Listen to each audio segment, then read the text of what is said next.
அண்ணா சீரியல்ல ரத்னா வாழ்க்கையை பற்றி பேசியதால் சவுந்தரபாண்டியை சண்முகம் அடிக்க, அதை பார்த்த பரணி எப்படியாச்சும் பரணியை சமாதானம் செஞ்சிடணும்னு நினச்சிட்டு இருக்கிறப்ப, பரணி என்னுடைய அப்பாவையே நீ அடிக்கிறையா, இனிமே என்ன நடந்தாலும் உன்னோட நான் உன் வீட்டுக்கு வரமாட்டேன் என கூறுகிறாள். அதை பார்த்த சவுந்தரபாண்டி மனதுக்குள் துள்ளி குதிக்கிறார்.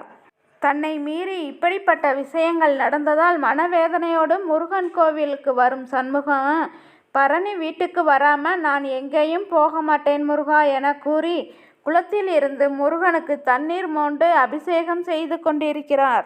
மறுபக்கம் பரணி கிளினிக்கில் சிவபாலனிடம் என்ன நடந்திருந்தாலும் அது அப்பாவை அடிக்க கை நீட்டலாமா என கோபமாக பேசுகிறாள். சிவபாலன் இதில் ஏதோ சந்தேகம் இருக்குது, இதை சண்முகத்துக்கிட்ட கேட்டு தெரிஞ்சுக்கணும்னு சொல்கிறான். பிறகு பரணியை சமாதானப்படுத்துகிறான். பரணி சமாதானமாகவில்லை. சண்முகம் முருகனுக்கு தண்ணீர் எடுத்து ஊற்றி ஊற்றி டயர்டாக ஆயிடுறான். அங்கெல்லாம் எல்லோரும் போதும்னு தடுத்து நிறுத்த முயற்சி செய்கிறாங்க. சண்முகம் அதை கேட்க மறுக்கிறார்.